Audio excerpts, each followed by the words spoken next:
Hello friends, मैं हूं अभिशांक और हम पढ़ रहे थे स्टैटिस्टिकल प्रोसेस कंट्रोल एसपीसी की सीरीज़ में। ये दोस्तों हमारा तीसरा लेक्चर है। इसमें हम पढ़ेंगे डेटा कितने तरह के होते हैं। दोस्तों एसपीसी टॉपिक जो है दोस्तों ज़्यादातर लोगों को काफ़ी डिफ़िकल्ट लगता है और वो उसे समझने से हटते हैं, वो कतराते हैं उसे समझने से दोस्तों। पर ये समझ लें, इस चैनल पे मैं हर टॉपिक को काफ़ी इजी करके लाता हूँ। आपका ये भाई है तो टेंशन की बात नहीं है दोस्तों। हर टॉपिक काफ़ी इजीली आपको समझाया जाएगा, उसका प्रॉपर एक्सप्लेनेशन मिलेगा दोस्तों आपको। तो अब ये समझ लें कि डेटा कितने तरह के होते हैं। इसे समझने से पहले हम ये समझ लें कि इसे समझना क्यों ज़रूरी है, डेटा को समझना क्यों ज़रूरी है। तो दोस्तों एसपीसी जब भी हम करते हैं तो उसमें हम कंट्रोल चार्ट्स का यूज़ करते हैं और कंट्रोल चार्ट अलग अलग डेटा के लिए अलग अलग तरीके के बनाए जाते हैं। मान लीजिए आप विजुअल अपीयरेंस के लिए एसपीसी कर रहे हो तो वहाँ पे एक डिफरेंट तरह का कंट्रोल चार्ट यूज़ होगा। और मान लीजिए आप किसी न्यूमेरिकल डेटा के लिए एसपीसी यूज़ कर रहे हो, जैसे कि length, width, height, thickness, hardness etcetera, तो वहाँ पे एक डिफरेंट तरह का कंट्रोल चार्ट यूज़ होगा दोस्तों। तो एसपीसी में कंट्रोल चार्ट का हम यूज़ करते हैं और कंट्रोल चार्ट डेटा पे काफ़ी ज़्यादा डिपेंड करता है, इसलिए डेटा को समझना काफ़ी ज़रूरी हो जाता है दोस्तों। डेटा दोस्तों दो तरीके के होते हैं, एट्रीब्यूट डेटा और वेरिएबल डेटा। एट्रीब्यूट डेटा दोस्तों जैसे कि विजुअल अपीयरेंस हो गया या फिर गो नो गो हो गया या फिर ओके रिजेक्ट हो गया, इस तरह का जो डेटा होता है, यानी जो न्यूमेरिकल नहीं है, जिसमें कोई डायमेंशन नहीं है और जिसमें विजुअल के लिए कंपैरिजन है, तो वो एट्रीब्यूट डेटा होता है दोस्तों।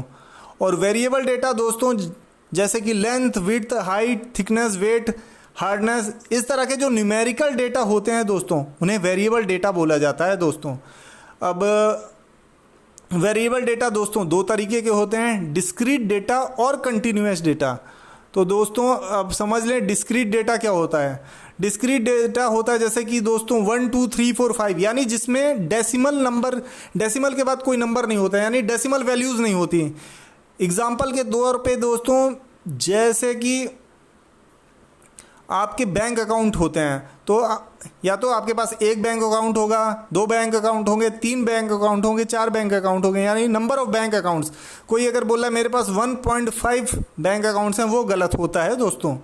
तो ये एक डिस्क्रीट डेटा हो गया। या फिर दोस्तों डेट हो गई, यानी आज 5 जुलाई है, कोई 5.5 जुलाई बोलेगा तो वो गलत होगा दोस्तों। तो इस तरह का डेटा ये हो गया दोस्तों डिस्क्रीट डेटा।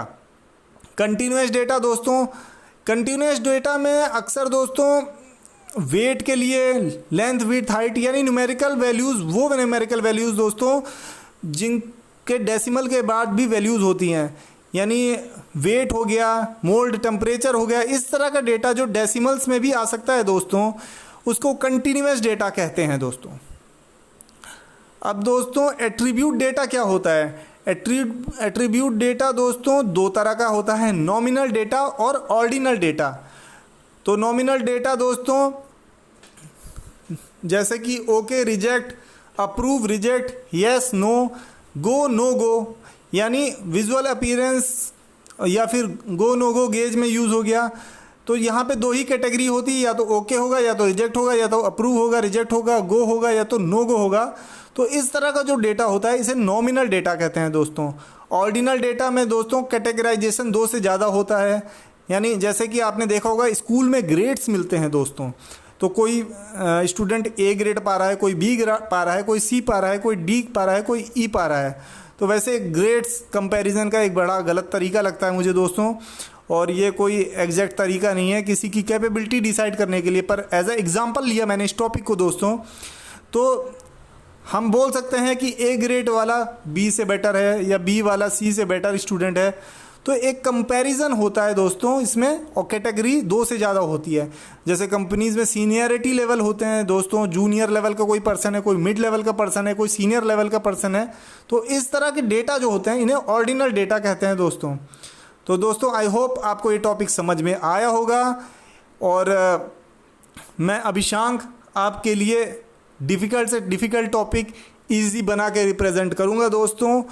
और यहाँ पे हर टॉपिक का एक इजी एक्सप्लेनेशन मिलेगा दोस्तों।